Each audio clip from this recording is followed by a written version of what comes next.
Hallo und herzlich willkommen zum Auf die Fresse, the WXW Review podcast in English.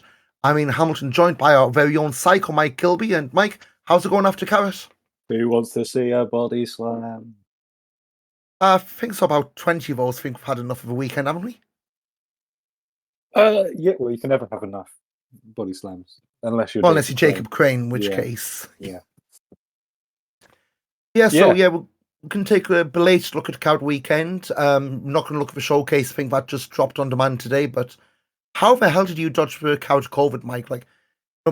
I think I had it was confirmed because I did test multiple times before I went. I had a mild cold going out, which I believe I was still fighting off like on the Thursday. But it was not COVID. It was confirmed not to be COVID multiple times. And I don't know whether it's just because my immune system was like kicking the shit out of everything. It might have just survived through that. I don't know, but yeah, it seemed to be fine. The only thing I've had out post Carat is my ears popped going on the Thursday because I had like a mild cold, and they still not unpopped. So that's the only thing that's slightly annoying. But yeah, I mean, I managed to avoid the big C. So there's a lot of positivity coming out of Carat weekend, and thank was more than just for tests. But it's going to have my voice is just about fighting it off. But I guess main thing before we're not going to go match by match because it's all on WXWnow.com and we're not masochists. But just general thoughts of the entire weekend. I mean, I guess for me, think about all 4 seasons in one weekend. Rain in Gelsenkirchen, snow before night one, had a fair bit of wind with a fair bit of sunshine. Like crazy weather for Carat weekend. Yeah, it was, and the Friday especially. I woke up on Friday morning quite a reasonable time, and I went over to Hattingen, which is sort of at the end of one of the S-Bahn lines, S3 or something, and it was beautiful. It was actually quite. I had my coat off in the morning, and then I sort of had a walk around there, and it was about 11 o'clock, 12 o'clock. Then it started raining there, and I'm like, Jesus Christ. Got on the train all the way back to Oberhausen, absolutely soaked. I get back to the trip and get dry again, and then I go out to the bowling alley, and then I'm coming out of the bowling alley, and it's pouring down with snow, and I'm like, well, bloody hell! So I think I got a little taste of summer from the when I was in Hattingen, but that was about it.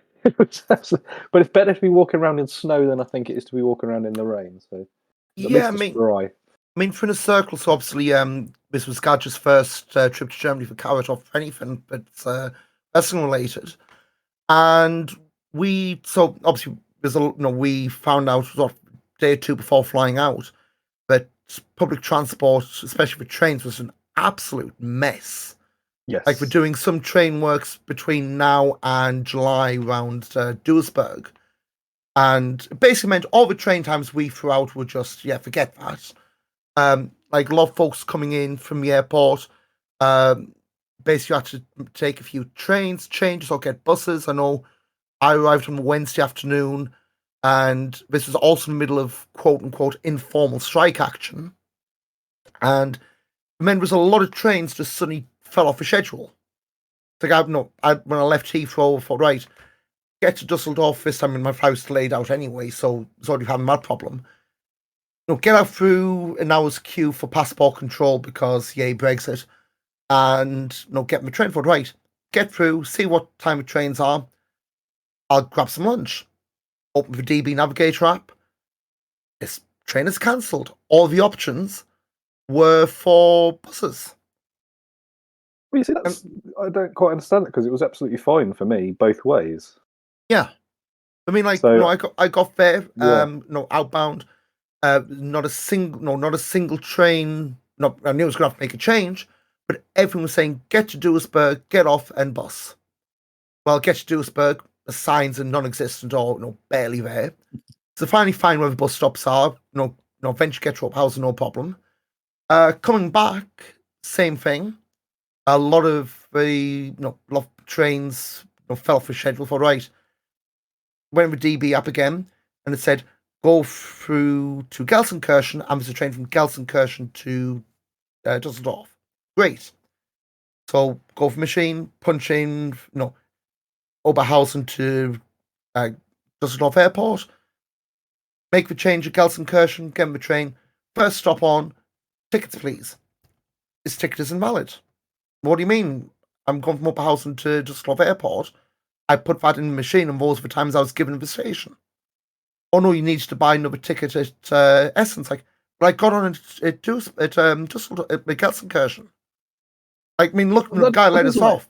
I have to admit, like, that doesn't make any sense because it's all on the. Sorry, this is not really related to Carat at all, but it's all on the same VRR tariff. So I don't understand why. Yeah, it just made no sense. Might have been trying to hustle you then. To be honest. Well, maybe we've even said, "Well, do I need to buy a new ticket?" Oh no, we don't sell them on here. Well, what are you going to do? Chuck me off? But same as all fun and games, and obviously for tying us back into the wrestling.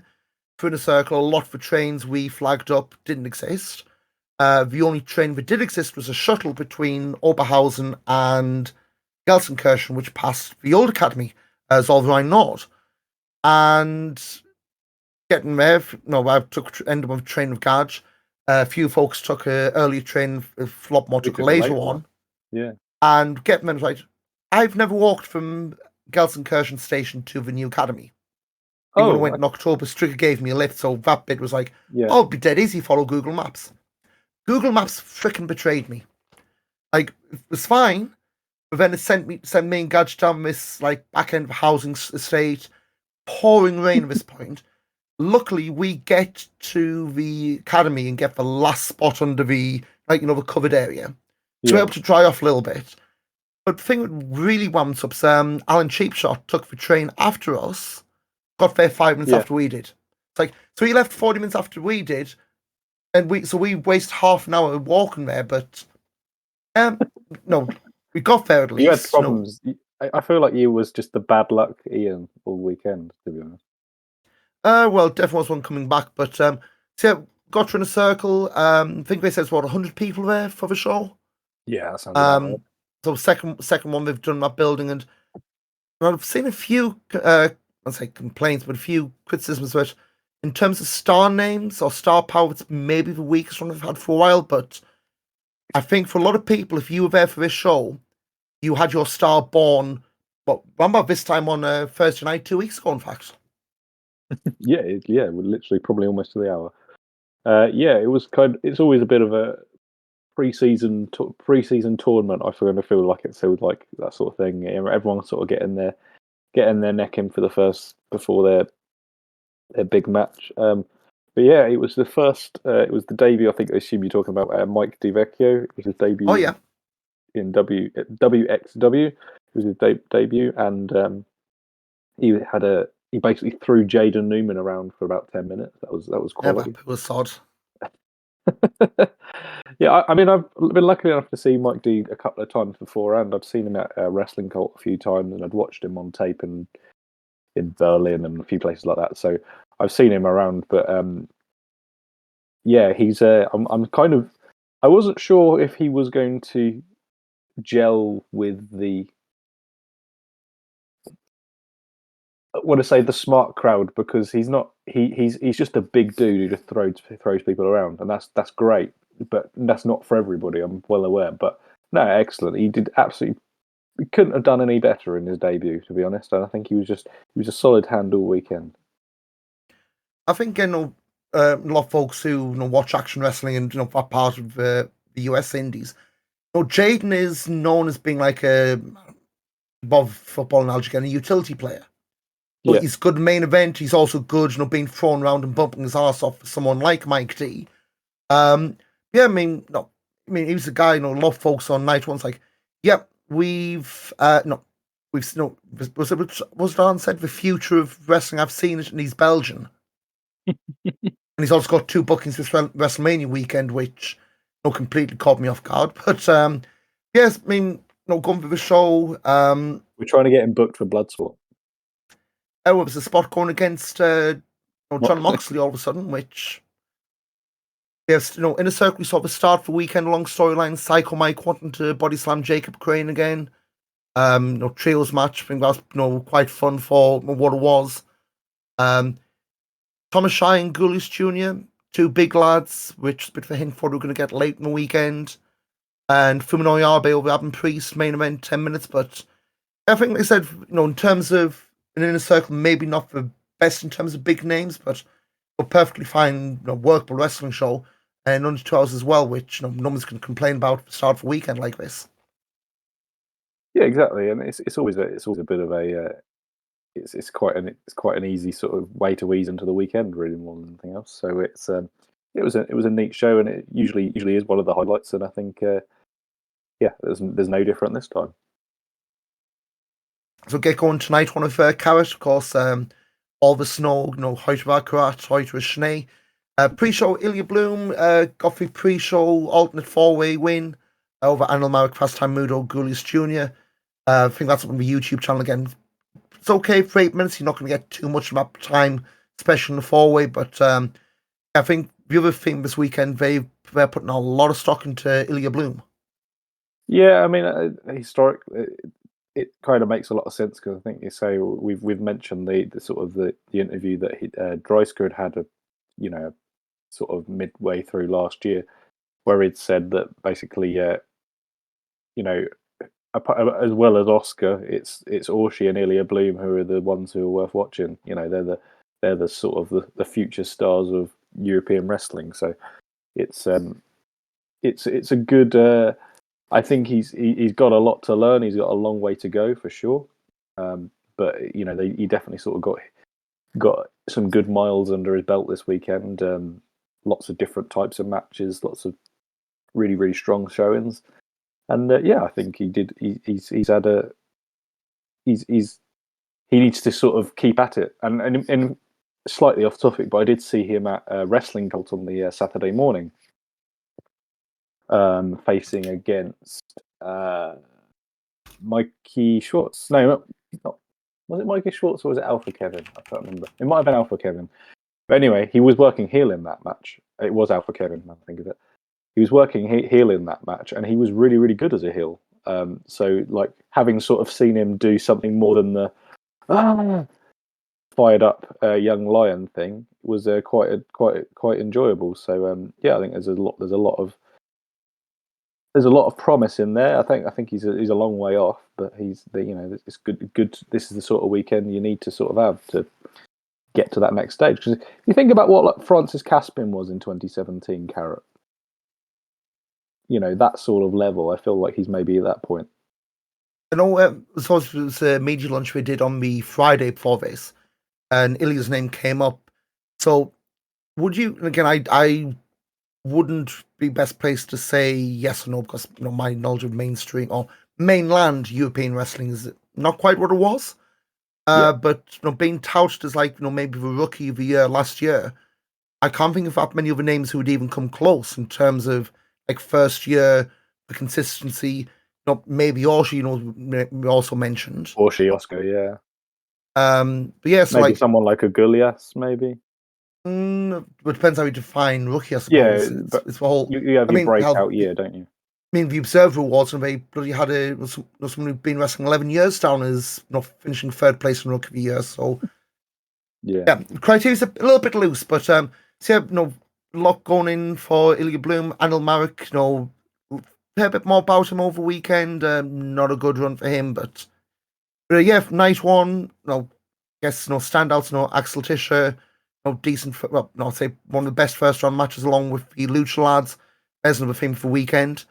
Irie and Metahan first round. I know when these got announced, I was a bit.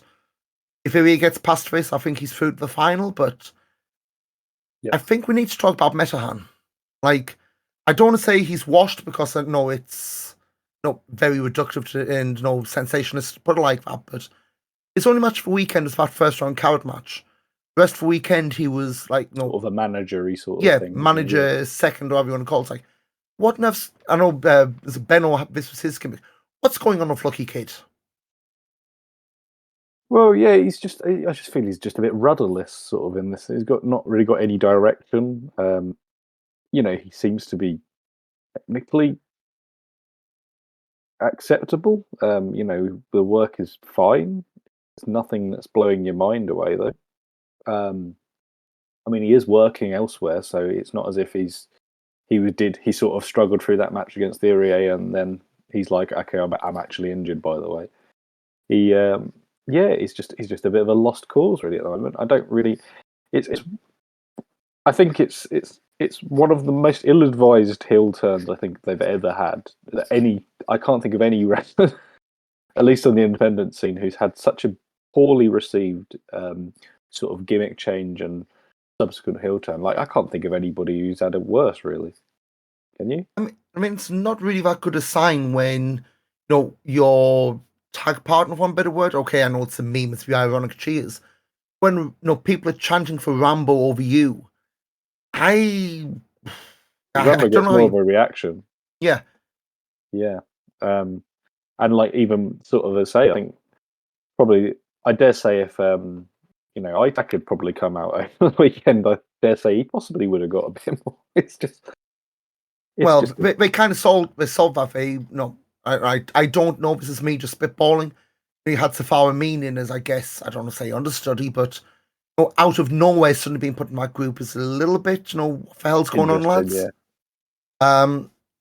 Yes, I mean, that's one to keep an eye on, especially because night 2 they played a fairly big part in the main event. And who knows what directions for them coming out. The only bit I want to call about night 1, Ahura against Maggot. I mean, watching it back on tape, it wasn't as bad, but my God, it was a flat finish for folks live. I think the issue with this match is that the big sort of clash they had was at Anniversary, and it was a ladder match. And then the next sort of follow-up match is this.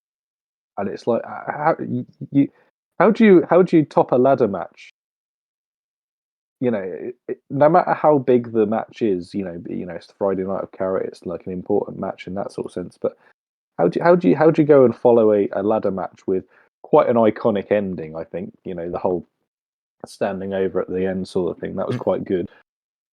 It's just for me, I think it was just a bit like, if had this been a ladder match, or been like had this been the street fight, that would have been a lot more interesting. But yeah, I think a bit of an ill-advised thing. I think it was.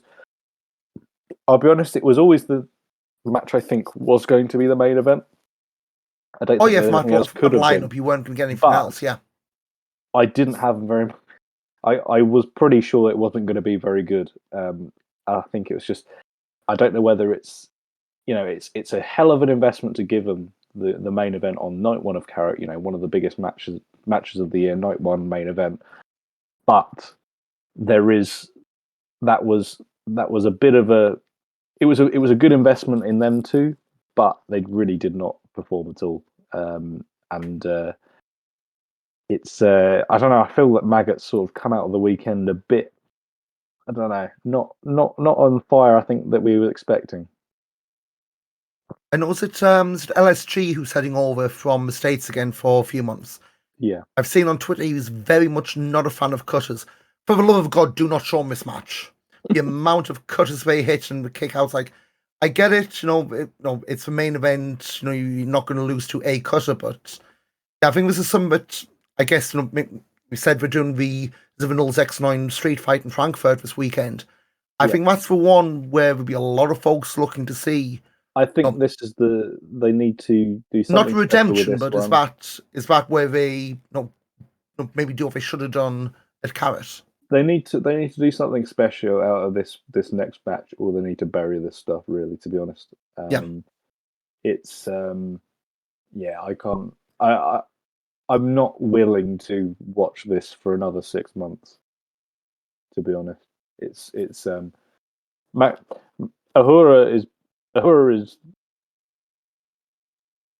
I think the issue with Maggot and Ahura is, I think that they're both decent wrestlers, but they know each other so well. But like, I feel like Maggot's ceiling is a lot lower than Ahura's in that sort of sense. But I feel that Ahura's basement, in the sense of like the bottom of Ahura's thing, is a lot lower than Maggot's. But does that make sense? Yeah. I mean, obviously, because Maggot's had a lot more single matches I mean, And both tag guys, but Maggot's had a lot more they just singles need to work with matches. some other people. Yeah. You need to see, I think, Maggot would be an interesting person to maybe get involved with, maybe someone like Jörn and Levanuel, or, get involved with Norman Harras or something like that. Get him working with some different people. And likewise, you could get Ahura working with someone like Jörn, or, Ahura with Bobby Guns or something like that. You just need them to be doing something. Get them away from each other for a bit. And when you can get to maybe get them in a match at Carat second round next year or something like that. I just think where it's not quite as signposted. Yeah, have them like keep them as far away from each other as possible. Don't even book them on the same show. It's just I feel like you just need to have this street fight, and unless something really really special comes out with it, which I doubt there will really, just keep them apart for a year. We don't need to see it anymore. Yeah. So moving on to the Saturday course showcase, we're not going to really cover because I haven't half a show I couldn't really see, but that's a moment for another time. So move on to Ambition, and for me it's a show which ambitions tend to be really dry if you're not into that kind of wrestling. But I think it was 2 matches in this which, my God, really grabbed your attention. And we'll start with the Director against GMC match, Patrick Borg and Icarus. Superb. Holy hell, I mean, we talk about how disappointed we were with the main event of night one. If they can find a way to get 2 or 3 more guys either affiliated or straight from the Gelsenkirchen Fight Club, Amboss versus GMC, there's your Kayfic Shack next year, because of the heat this generated. And it wasn't the corny, or he's the MMA guy, he's lowering himself. It was it very early on in the match, Icarus boosted him in the gut and sent him out through the ropes. Great. I thought it was going to kick off right there. I can't believe this was only 3 minutes long. Yeah. Well, again, the preamble and the post, but yeah, bell to bell, 3:35, and holy hell, WXWNow.com, sign up. It's up, not going to be 4 minutes of your time. It was a freaking masterclass. Yeah, and hopefully this does lead to something else. Yeah, I'd like to see him do some more stuff. And I say, like, Patrick Borg, he's 39. He's we might have missed the boat on maybe his golden years, but he had a natural sort of he just naturally knew what to do. And the story I got from the sort of some of the Germans that I know were saying effectively he's always had. Apparently, by all accounts, he's been coming to WXW for like 5 or 6 years, so he's actually a really big fan of the company. Always helps. So, with that, in the sense, is he kind of has the idea of what to go, but you kind of hope that I assume Patrick Bork's maybe one of the senior guys, maybe at GMC. You kind of think, well, you'd like to think some of maybe the younger guys in GMC might go, well, do you know what? If Bossman can do it, let's have a go. I think he's one of the head trainers there from gleaned from the pre-match stuff. But I'd love to see him do a GMC versus WXW Ambition show. That would be great. If there's more people like that. Oh, Tag Festival weekend. I'll film one. Yeah, where they do they've sometimes done the Ambition Wild Card or something like that. Like chuck like a couple of the GMC guys in the tournament. Bloody brilliant. We had Torsten Legat, and I'd heard of the name, but I didn't join any of the dots. Ex Schalke player. Yeah. Okay, 4 matches. Ex German international. Ringside. The all white tracksuit. I don't know if there's any plans to him, or he was just there for the local affiliation, all that kind of stuff. But he's 54. Doubt you're not going to get him in for anything too high profile. But yeah, I mean, just that whole thing in the bubble, plus the post match with with Bork. I've always wanted to do this and celebrate on the ropes. Dreisker pulling him down. Set the tinderbox off, light the fuse, easy dynamite again. Yeah, I mean, that to me I thought was the perfect example of non-wrestler, for one better word, coming into WXW's home turf, and winning, but not make neither guy look like an idiot either. No, I think Icarus looked awesome in this, and I think and I think Cyborg looked great. And it's exactly there was potential for a bit of embarrassment maybe on one side, but there was nothing. Like Amboss were maybe the people who probably were more likely to have been sort of, oh, let's give them a bit of a give them a booting out of town look. They're running away with their tail in things, but no, both groups looked great. Yep. Legat did laugh a bit during the end of it, which kind of did. he sort of broke into laughter, but that was the only thing. But apart from that, yeah, absolutely cracking. One of the best matches of the weekend, I think. Yep. And we're talking about stuff that maybe didn't go the way it should have done. The super fight. Axel Tischer beating Luke Jacobson just under 7 minutes. This is a freaking robbery. And I'm not going to say, Shooter Schultz morphed into Marcus Weiss, because I know that's stuff it's been litigated in the past, but all I'll say is there's benefits to playing at home. Some decisions go your way, because if it's meant to be you're standing 10 counts.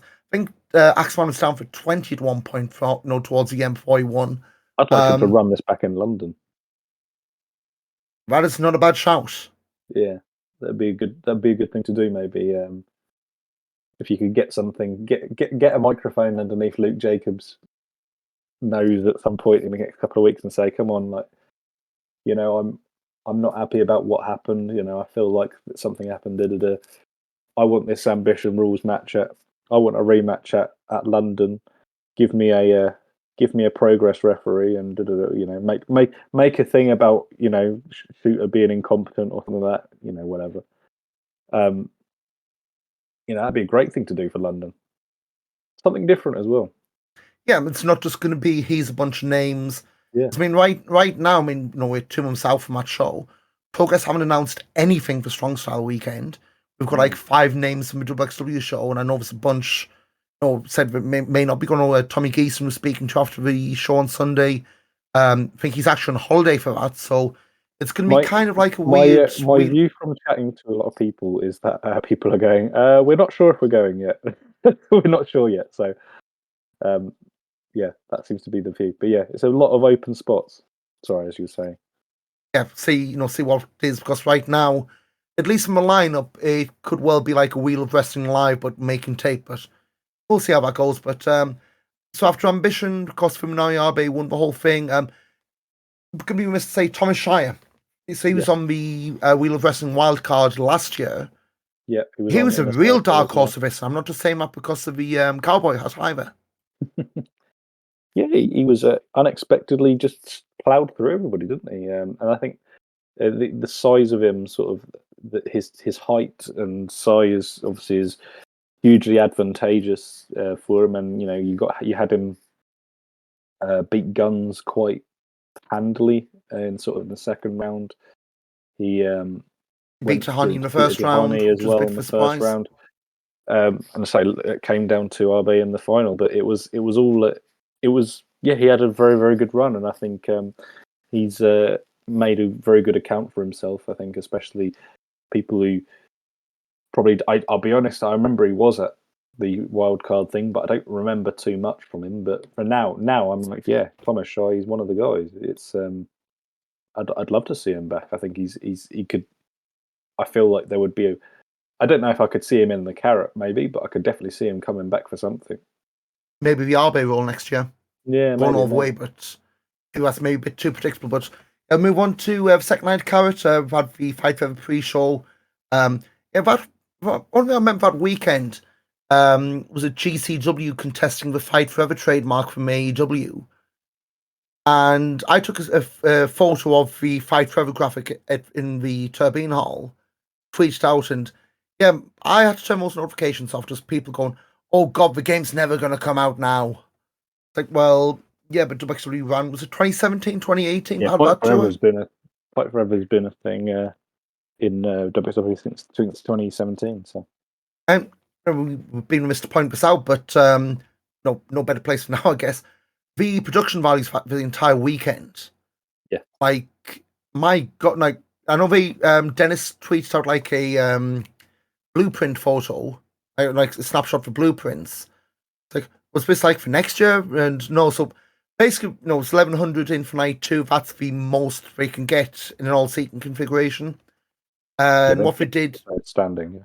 yeah, well, that's some standing on the balcony up top, but yeah, all-seating for most part. And what they're doing now is seating on the stage. And I think they're doing this next year as well, based on what I've heard.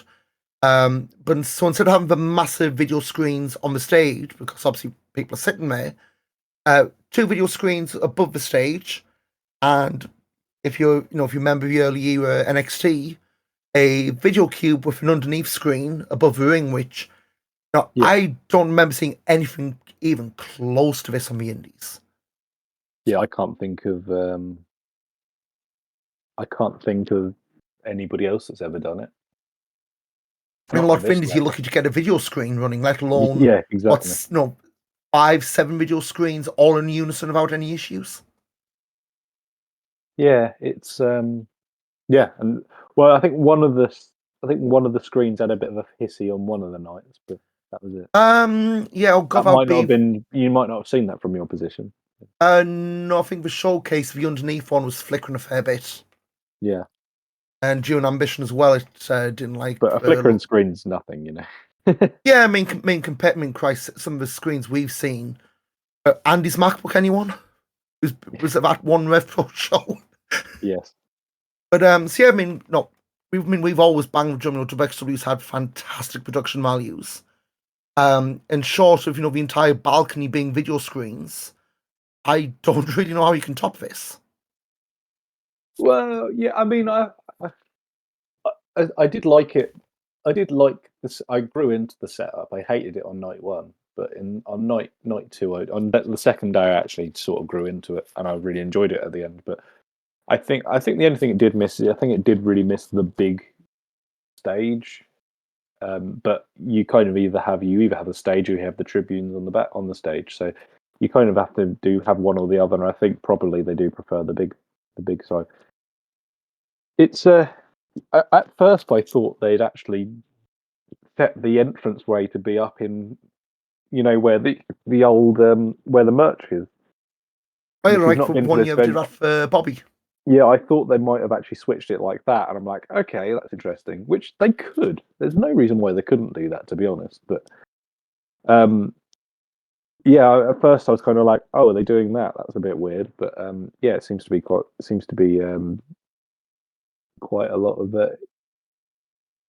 There was a lot of changes, but I did. I think by the time I got used to it, because I hated it night 1, it was perfectly fine, and the only thing is you weren't constantly like.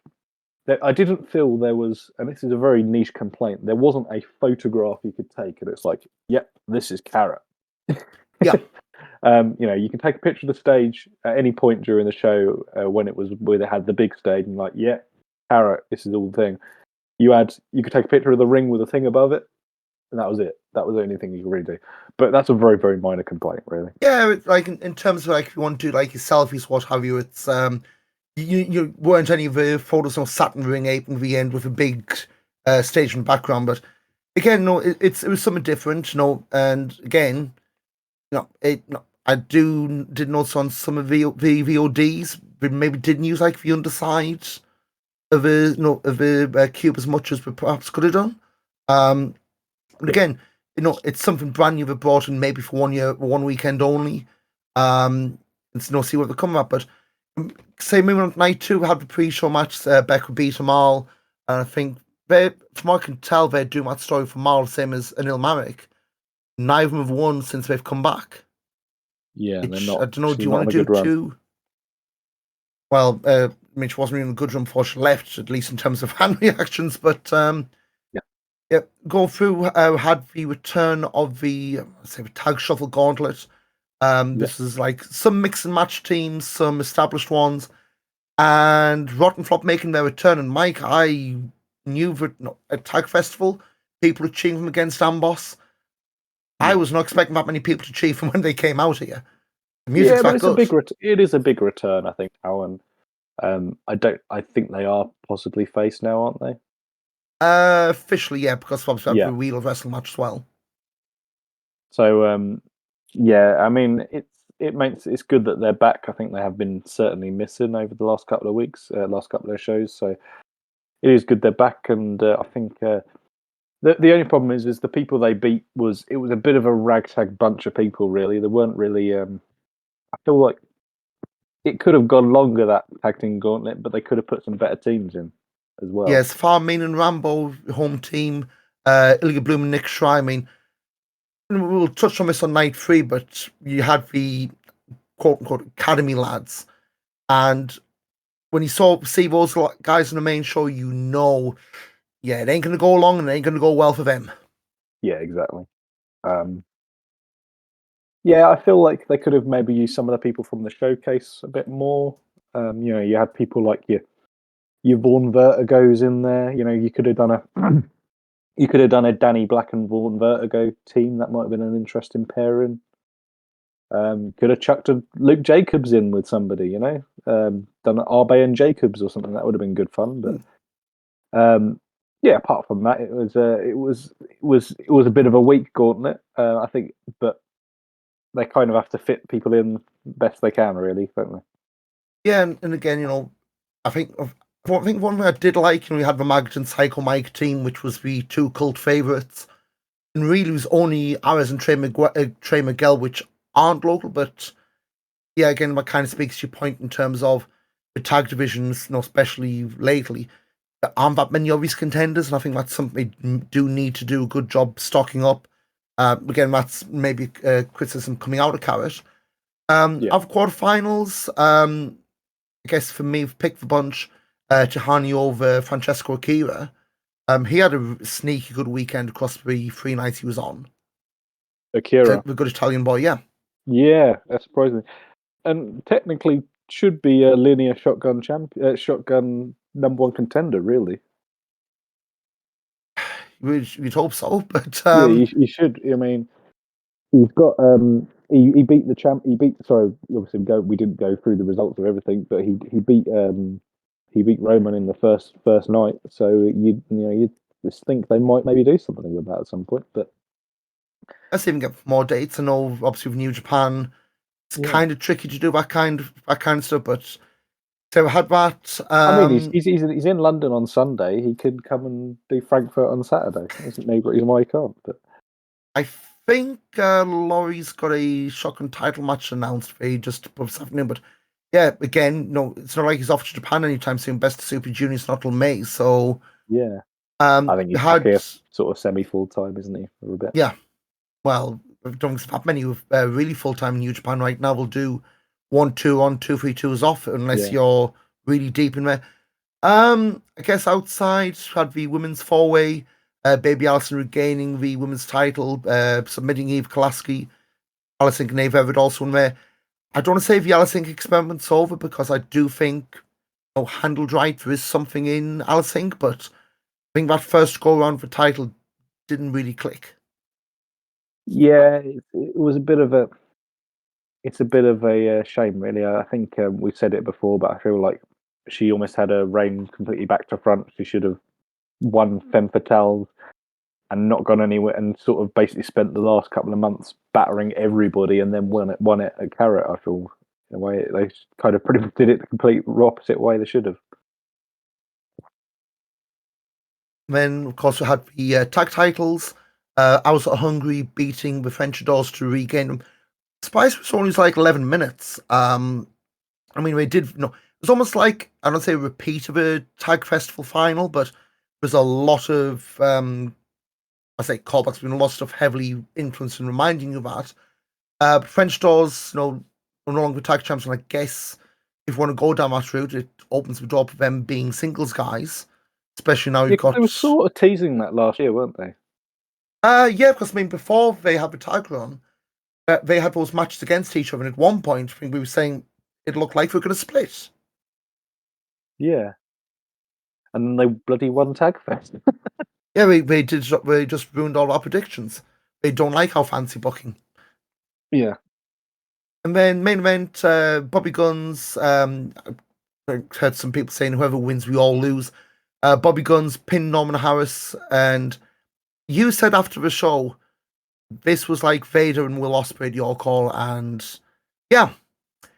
I also heard someone, I'm not going to mention names just in case we don't want this out. The most overbooked mess they've ever seen. Oh, I thought it was bloody brilliant.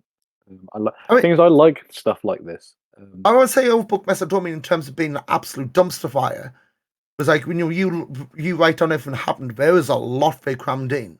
Like from the start, Norman making it no DQ, then you had was it Tass being kicked in the balls, or referees being systemically executed. It felt like, Bobby being zip tied to the ropes.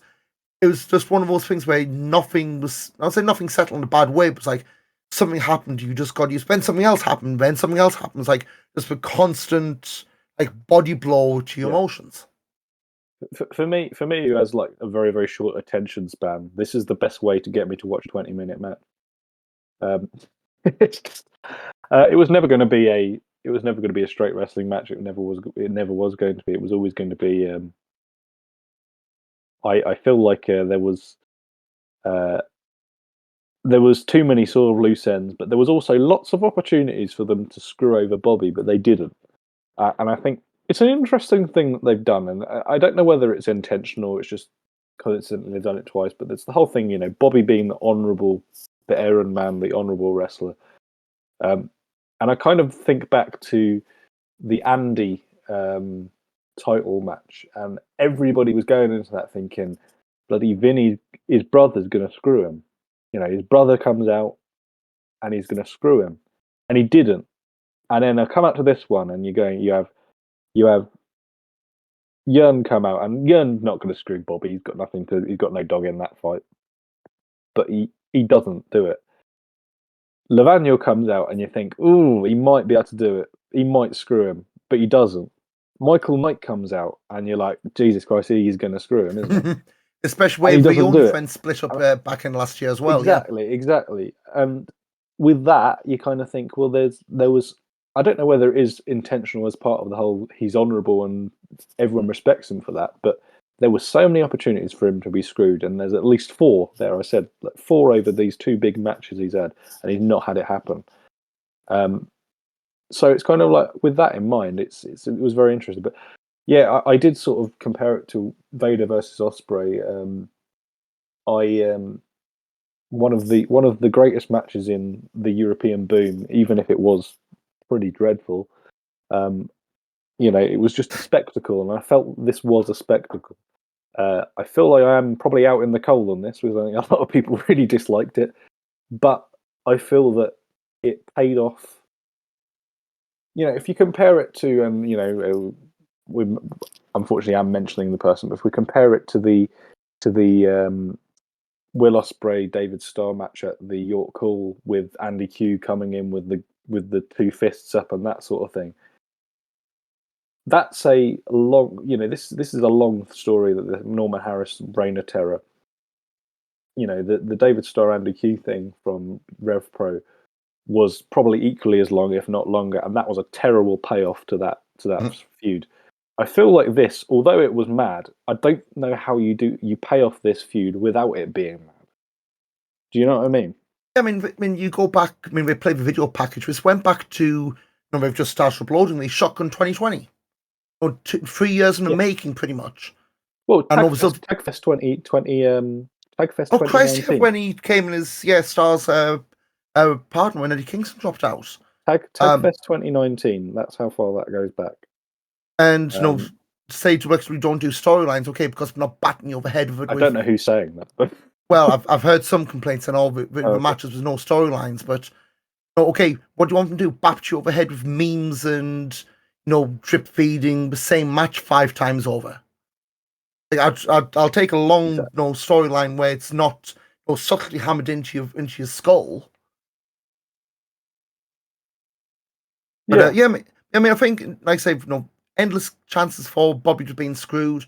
I mean, just the way the ante was being up, it was pretty much very early on. Norman dug out the toolbox, and there's a bloody throwback to old progress and the toolboxes and all that. So going back to the, we had the toolbox, obviously. And just for the way the stuff's been, elevated, like had, Bobby was being whipped. I mean, his back was still a mess the next day. This wasn't like one or two, belt strap whips. It was a lot. Yeah, he looked But really rough, didn't he? like, I mean, I don't know what he's paying for sins for, but my God, like he left it all behind. Yeah, for sure. To use that cliche.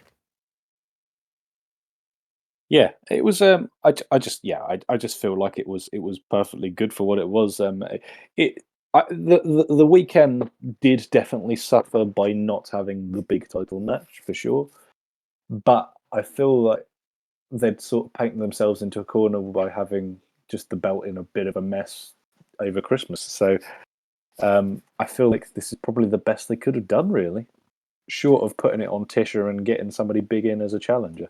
Yeah. Yeah. So night 2 of craziness in the title match. So Sunday start off with the Wheel of Wrestling 42. And again for Sunday morning, Sunday lunchtime show, I think was they'd only announced was it obviously Rotten Flock getting the tag title shot from the Gauntlet. They'd announced, what else was it? The Nathaniel Buzzard, I think. Lavanya Leighton Buzzard and the Psycho Mike Baby Elson Maggot against Jacob Crane, Charles Crowley, which was where the whole payoff weekend was for that story. But that means the Sunday afternoon shows, anyone may have had a hangover, is a nice way to easy back in ahead of Final Night of Carat. But for me, I think, 3 matches jump off the page here. Yeah. Luke and Goulius Jr. Yeah. If I was one that when Goulius out first, then was Luke's music second. I think you need a few people on the VOD going like that kind of response. Yeah. It was a good for someone like Goulias. I think Luke is established. I think as one of the bigger people in Britain at least, and I think Goulias is. I kind of see Luke about 3 years ago in Goulias. Do you know what I mean? Yeah. I'd love him to sort of break out as much as thing, and obviously it is difficult being in Hungary. But it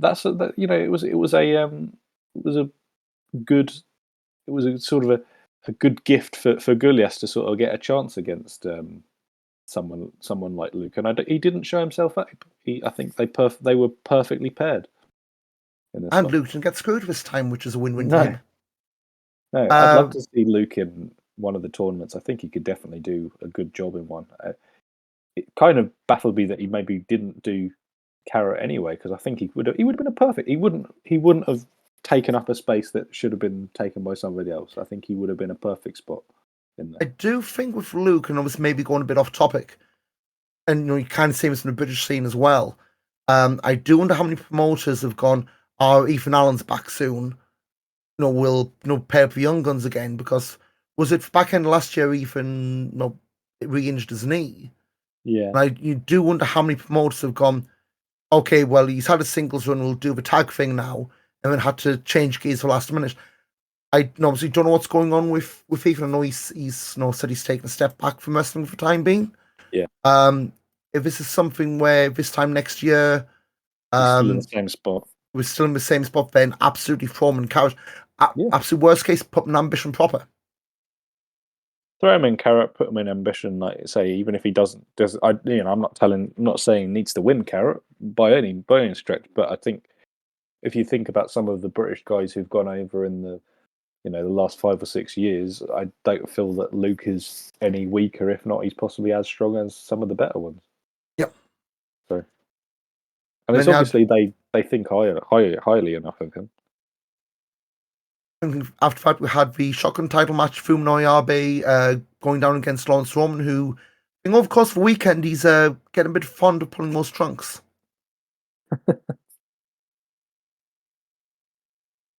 And then, obviously, the payoff for the weekend, Psycho Mike getting a 16 body slams in on Jacob Crane.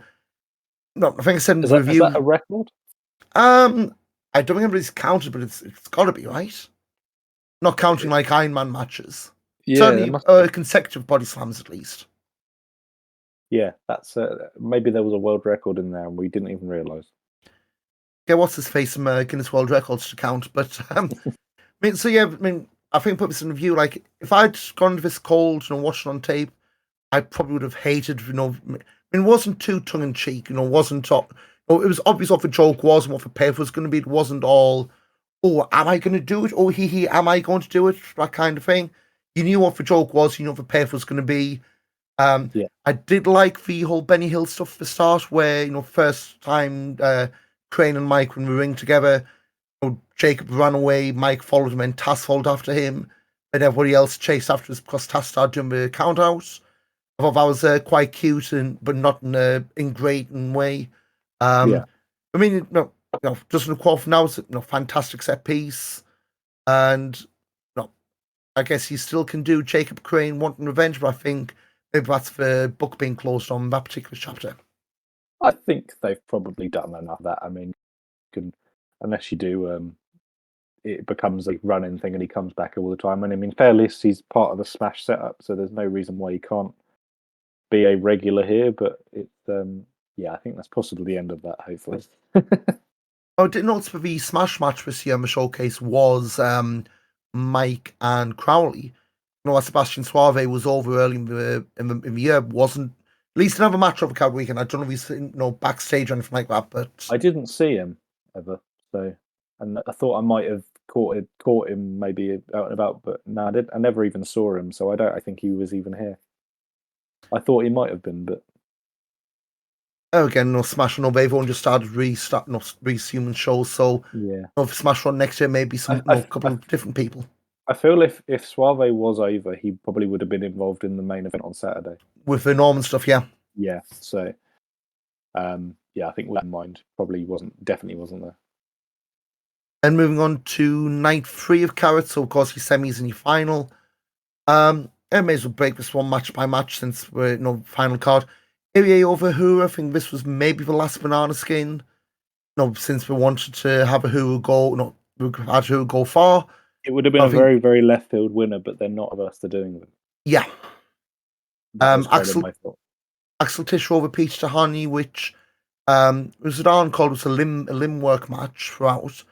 And I think there's one bit at the end where Tahani landed that 450 splash, but because his arms and wrists had been worked over so long, he couldn't go for pin.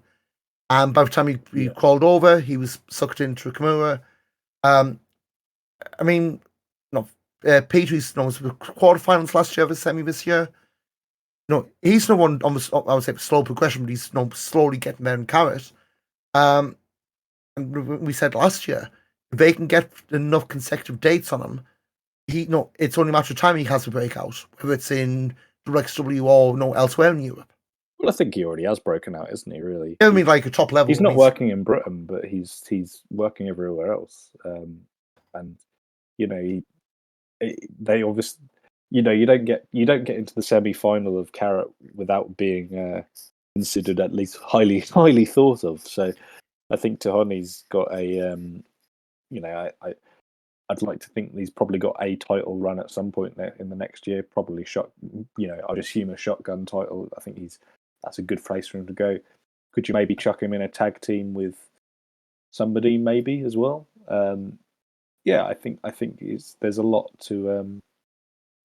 of sky, sort of the sky is the limit really for Tahani really. So I can't. I think he had an excellent weekend, and I don't think he's winning. I don't think it's like he's got to the quarters and he got to the semis, he's winning next year. But I think he needs to, as long as he just stays on the course, doesn't mess up, doesn't fingers crossed, doesn't get injured or anything like that. I think he's only 22, isn't he? It's like he's 22 or 23, I think Dave Bradshaw said, which blew my mind out. Yeah, he's no age, so I mean, he's got even if he he's possibly not even peaked, sort of thing, which is a thing. And you kind of think about Ospreay when he was 21, 22, and maybe the same sort of thing, really, don't you? And again, I think factor it's a wide variety of players. Okay, maybe not as much in the UK as we'd like, either of us. Yeah, but it's not all matched with one promotion. It's the same guys, but it's that breadth and that variety, which is only going to help.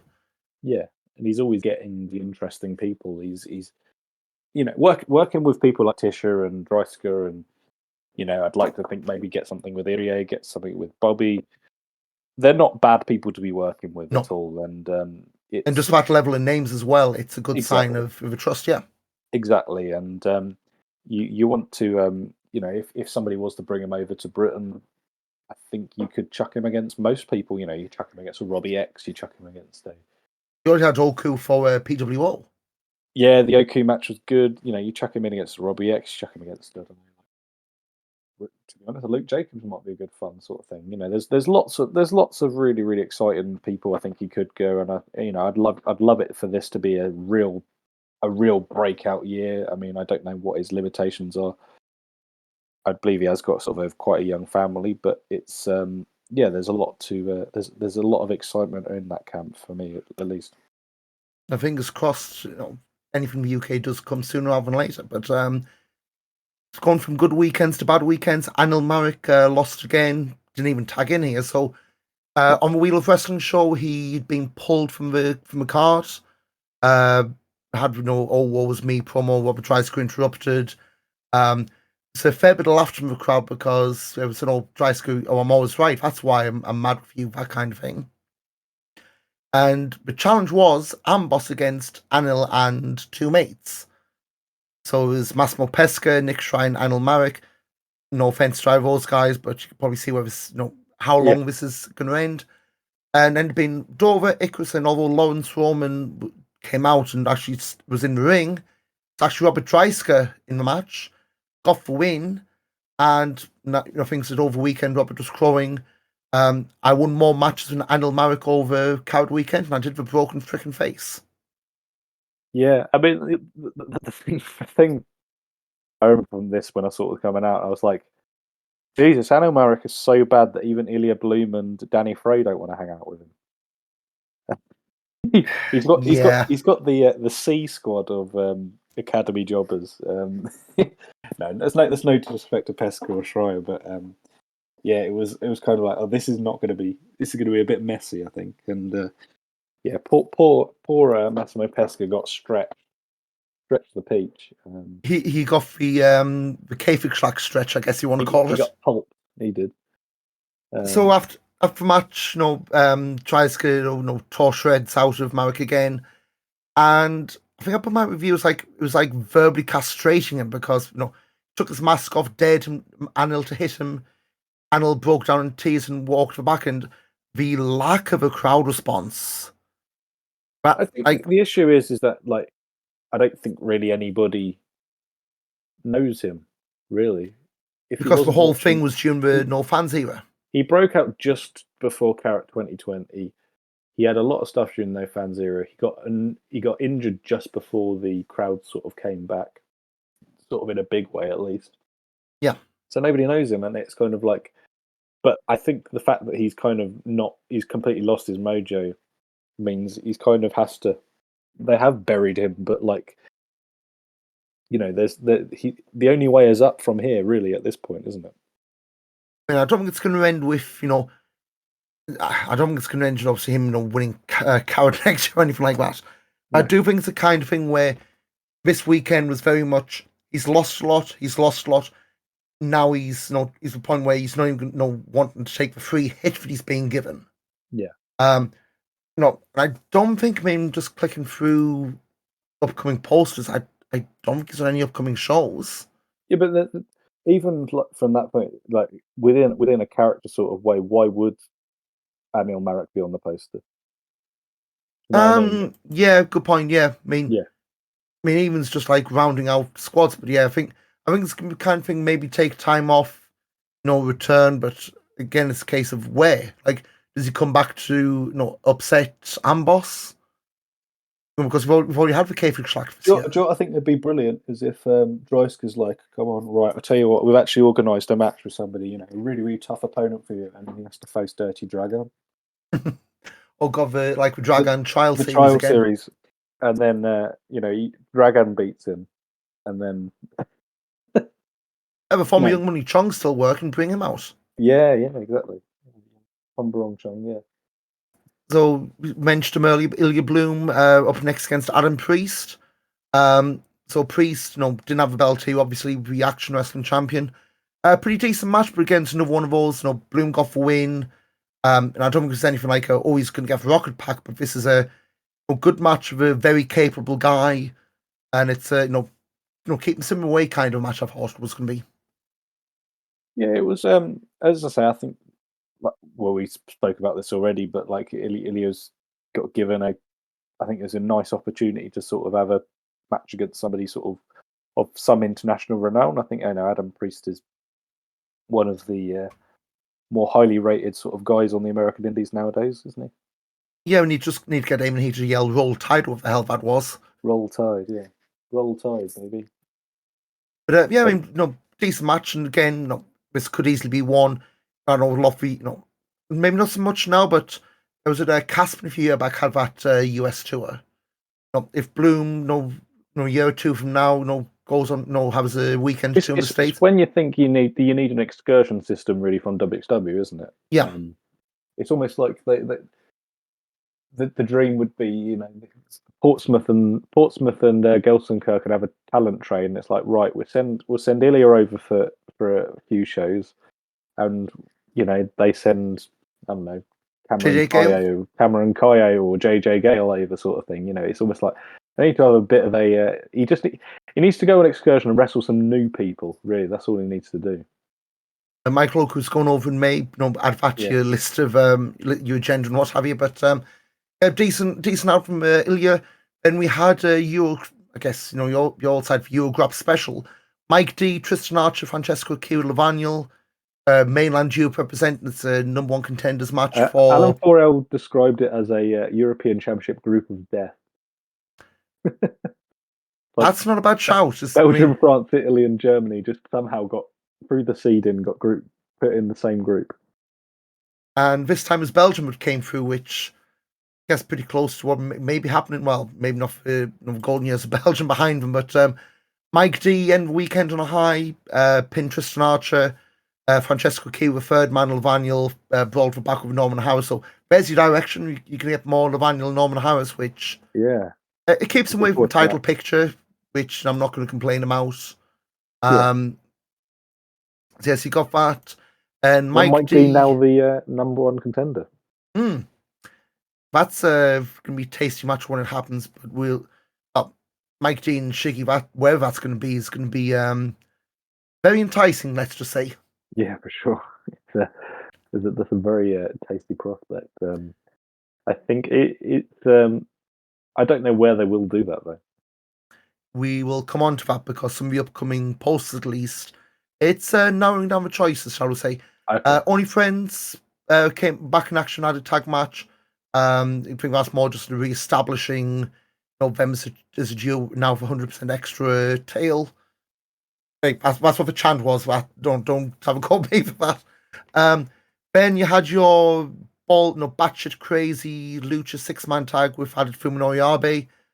Some people say this is one of the best ones they've done. I'd be inclined to go down that path. Like, it's the kind of thing where you've got to be in the moment. You've got to be wanting to see a match like this. Like, if you're the kind to, I need QR codes and I need video packages, you're not, if you're going in that kind of mindset, you're not going to like it. If it's this is what's match 64 of a weekend, you've got the big Carat final straight after, and you're just going to get absolute batshit flips and all this going on. Yeah, this is the match for you. Like, 13 minutes and the amount of stuff. Like, I think those poor sods in front row, opposite the stage. I think they were standing up watching half. The amount of times they were diving their way. It's like they have not even a chance to go back to their seats. Yeah, the chairs is a bad choice if you're on the front row on these matches. Yeah, especially on that. If you're on the production side thing, they've never fared well at any of these shows. Yeah, the seat deposits are very much at risk on these weekends. Yeah, I mean, say 30 minutes, 20, absolutely fantastic. I know there's a few GIFs and video clips floating around. If you like, getting picked up by people who aren't necessarily WXW people, which is always a good thing. Yeah. As is the main event to some extent. So Ilya beating Axel Tischer, just over 17 minutes, referee stoppage. So your new Unified World Wrestling Champion, Shiggy, and this never in doubt. Never in doubt. I called it about a month ago. Yeah. I think there's a few thinking with Tisha because he got the new music treatment as well this weekend. Yeah. But Got rid of again, the music it that everybody never felt liked. like this was Saxman's year. No, I didn't think it was. I think Irie, as soon as it came clear that Irie was around until at least June, I was like, well, it has to be Irie, doesn't it? I mean, this is his 5th or 6th tournament weekend. I want to say 6 did a few tag fests as well. Yeah, so it's his 5th or 6th tournament weekend. He's done a few other lot of shows in between. It's not as if he's not put the hours in. He's not put the time in. So it's a hell of a sort of a rice pudding finish to the weekend. You know, probably one of the most just lovely endings to a tournament, because there's nobody in the world who can't say that he doesn't deserve that. No. He's consistently his level. I don't think he's had anything that's dropped below 3 stars in his entire time in WXW. He's had absolutely, incredible matches over the period. I think he's had a rough run to the final against people who probably he had to give a lot more. He dragged a lot of people through probably some of the best matches of their career, and them not being very good for him. Does that make sense? Yeah. So yeah, he had to wrestle through Tristan Archer, has to wrestle through Metahan at half speed. He had to wrestle through Ahura, and I think all 3 of them, they can thank him for keeping him above 3 stars, to be honest. So, but yeah, I think as a final, I think Tisha for me was sort of my MVP of the weekend. He's turned Axeman won around a lot of people over, a lot of his old detractors. It's exactly, and I think it's always the thing about Carat is that we always we do. I think me and you probably do groan a bit. People who maybe only watch it at Carat, only watch it and maybe Tag Fest, you kind of go, well, you're not really seeing how good he is sort of on the other shows. But I'm glad Tisha managed to really, really kick it up a gear over these weekends and have this weekend, and it'll be good on you, man. He's got all of the. I was sort of thinking about the other day, and it makes sense if you know me, but I think all of the good things about Bad Bones crossed with Tim Thatcher, and I think that's what Tisha is at the moment, isn't it? And I know we sort of laugh about Bones as a person, but it's like for everything, like the facials that Bones used to be incredible in WXW, and I think that he was like the face of the company for a while. Yeah, Tisha's got those now, but he's almost, it's like he's sucked up half of Tim Thatcher as well, and I feel like that's a really delightful thing, and I think he has to be the best wrestler in Europe, including Britain at this moment. I can't think of anybody better. Bell, absolutely. He's not top. He's in the top 3. Short of Will Ospreay or someone like that, there's not anybody better in Europe at all. No, by far. So, yeah, absolutely deserved brilliant final. I thought the finish was a bit hokey. I think I think he was called a little bit too early, slightly too early, but the spirit of future lives on. Deserved winner, and I'm very excited to see where we go from there. I think the last babies are just starting to come down from being thrown in the air a couple of weeks ago. So, I mean, I know going in, you had some folks going, "Oh, you're not going to put the belt on New Year. He's not going to be around." It's like, that's a valid point, but you also got to think this is in 2017, and I'm going to do a really bad impression of those 2 adverts. Like, I've just found the listed towns from the Wheel of Wrestling 2 in 2017. Like back when WXW were running most weekends, multiple shows, but like Oberhausen, Bielefeld, Wolfenbüttel, London, Gotha, Halle, Cologne, Munich, Waldenkreiberg, Hamburg, Düsseldorf, Weihe, Kultenholz, Magdeburg, Ilsenburg, Ludwigshafen, Fulda, Chemnitz, Dresden, Leipzig, Stuttgart, Frankfurt, Heuswerde, Bremen, Bielefeld, Hilpoltstein. Like, a lot of places you've heard about through football, a lot of places you've never heard of. WXW don't run that often. Like, I mean, not as often, no. not as often. Like, I mean, I'm looking through their the next events page, and between now and July, 3, 4, 5, 6, 7, 8, 9, 10. They have 10 shows between now and July. Yeah. Which for some companies would be a lot, but for WXW it's not. Yeah. And again, we've been spoiled through those glory days where they were running multiple times a weekend, taping stuff for Shotguns. Where it was literally a full-time promotion, which maybe contributes to some full-time burnouts. Yeah, but then they also in 2017, 2018 they had the riches in terms of the roster.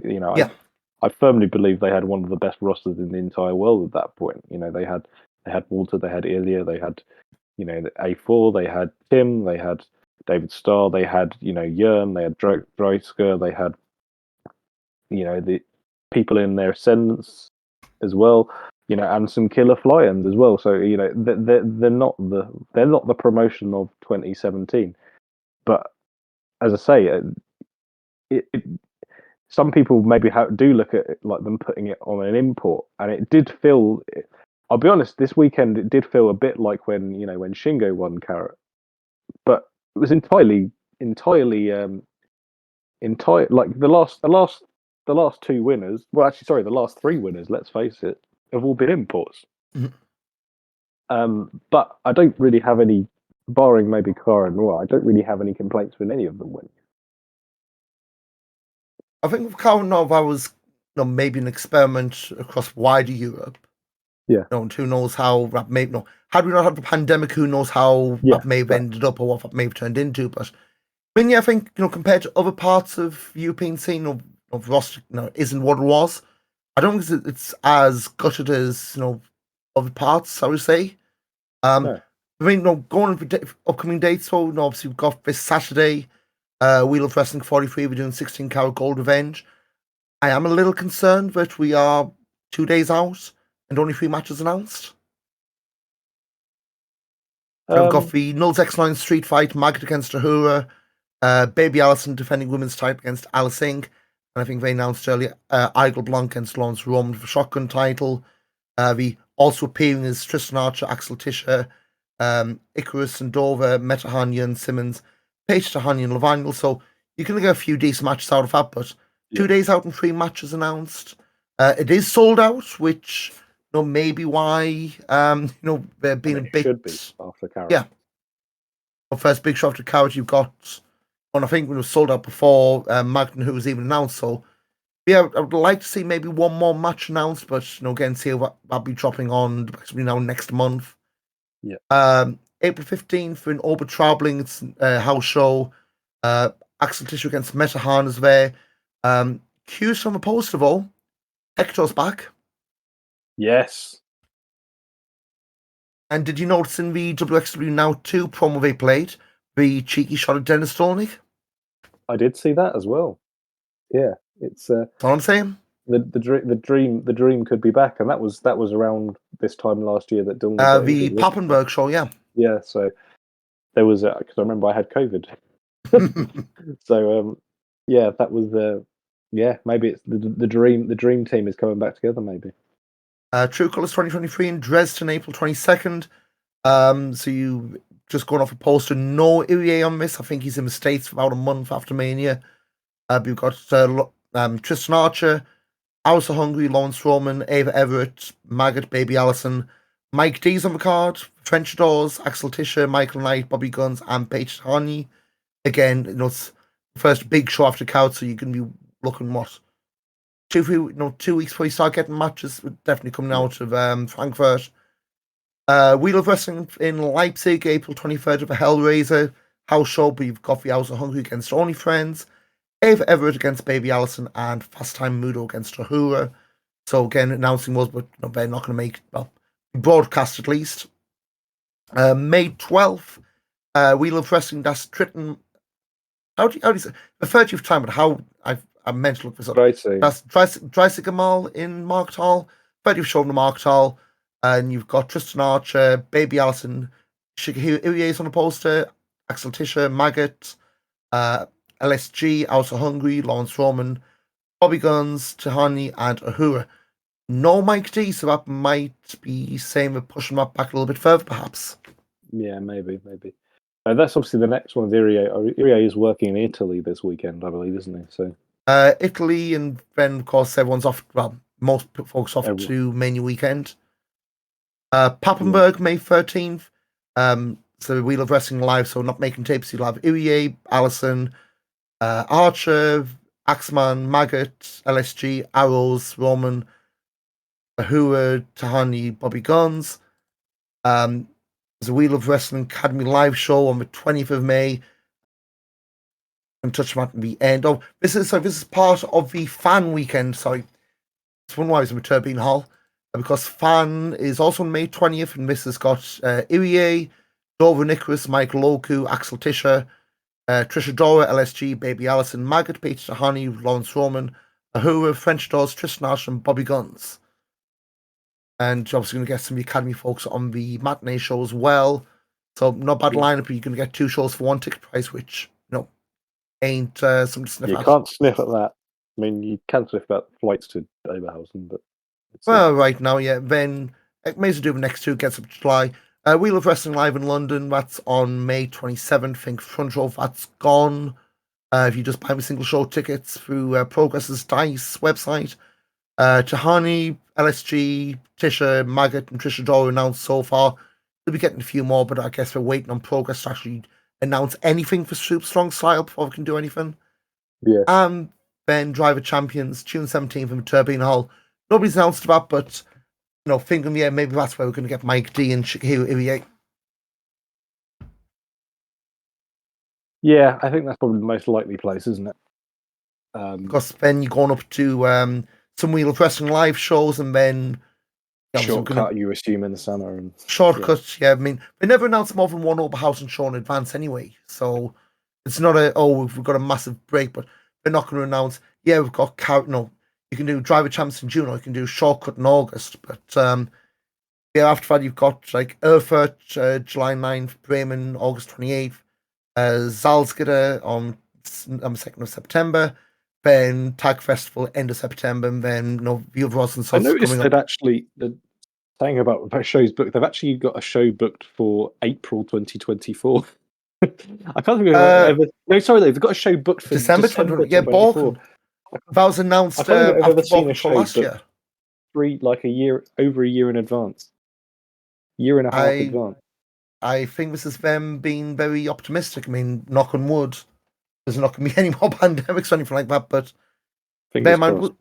was it? Oh, of course, it was the Erfurt show, wasn't it? But was one of the first to be cancelled during COVID, and the last they fulfilled because of rescheduling. So, hey, if you if you want to put a finger in the air, I guess the anniversary show is going to be 21st December 2024. If you want to book for the end of next year, but I know just from looking myself, the flights and that for Carat next year are just going up, so maybe looking a bit too far ahead if you're looking for anniversary 2024. Yeah, if you're trying to book Carat hotels now, then I think you deserve to have it be $3,000. just wait till October. Just wait till December, like everybody else. wait till Black Friday. That's what I always do. What was it, the trip you were looking at? And like they were expecting, I don't know, it was probably some glitch in their booking system, but like some stupidly extortionate rate with breakfast included. It's like 200 euros for the room, and then up to $3,000 if you wanted breakfast included. Yeah, it's only 15 quid a day, so it's fine. But yeah, it's a big whack anyway. The European Championship next year, I think, has messed a lot of things up in the area, because in June there is obviously a lot of games in the Ruhrpott, so it's kind of been messed up by that. But that's really the only thing. It's you just got to keep an eye on these things. But I mean, don't book your hotel now. Wait until Black Friday at least. Come on. I see they named all the arenas for the Euros next year, and it's all very the insert town name here stadium. It's very off topic, but it's very dumb because half of them actually have proper names outside of it. So them calling it the BVD Dortmund Arena instead of calling it the Westfalenstadion is kind of a bit of a joke for me, but there we go. There Yeah, we go. that's not a sponsor name, is it? It's No, it has a proper name, and there's the Rheinstadion, which is Düsseldorf. They all have proper names, but they have the Arena auf Schalke for the Veltins, and it's like no, the Gelsenkirchen Arena. Well done. Very off yeah. topic. I guess the person who had the job of putting those names in, ChatGPT or whatever he used, wasn't exactly on format day, but we'll stop going off top. But yeah, so I think once we stitched this together, thanks Craig Boss looking over now. But yeah, that was a lot of 16 Carat Gold. So we've got obviously Wheel of Wrestling Frankfurt this weekend. I believe the Fight for Power show they did last weekend with APC is dropping that has actually Friday. dropped So already, I believe. sorry. I believe that's dropped already, isn't it? Let me check, and you can hear the clacky keyboard. I know they uploaded the first APC one earlier today because we've been doing a lot. So we've got where is it? So they've uploaded Friends and Now Showcase from this year, the first week of Catch Grand Prix 2020, Shotgun 2020 Series APC 1. is tomorrow. My apologies. Yeah. They've been uploading a fair amount, supposedly, post Carat Burnout. They've not slowed down, but and even the first Wheel of Wrestling show of Walter Newyear from 2020 back in the day. Yeah. And Dead End 2020 with graphic written maybe doesn't age well, but anyway, so yeah, so got the Fight for Paris. We'll probably take a quick look at, and then the 16 Carat Gold Revenge. And since was it True Colors is a month away, probably back in a few weeks. Have a look at those and anything else with Trump. So, but anything to plug, Mike, before we log off for the next few weeks? Not at the moment. You can follow me everywhere. You can follow me on everywhere as at Mike Kilby. Everything you can follow me on there. I'm gonna try and find more social networks so I can just more obscure things I can just plug and have my username on. Tumblr. Don't think I have the Tumblr actually, but you probably can find my Tumblr somewhere. I'm not at Mike Kilby on Untapped actually. That's a good point. But, I'm just thinking of what about Pinterest? Anything on Pinterest? There? I did have Pinterest. I've not used it in a long while though. It makes two of us. I still get the email alerts though. Yeah. Yeah, for us, I think tinyurl.com, Groundhoppers Football, the old episodes of Groundhoppers Guide with you and on Furious. Yeah. Unless he's been hacked like Lions Tech Tips and everything's been pulled down, but no, it's all good. Strange things happened. Backbodydrop.com for the reviews of Carat Weekend and everything else. At Fresse Pod on Twitter for this podcast. We'll really just start using that a lot more. At Big Bag Body Drop on Twitter for the website. At Body Drop on Instagram for photos. Fair amount of those went above Carat Weekend. I think I've got to re-upload the Night 3 Carat photos. Probably get that done over the weekend. Probably around the time you'd be listening to this. But yeah, that's all. Thanks for listening, everyone. And hopefully my new voice will be buggering off before we're back in a few weeks' time. Until then, cheers. Cheers.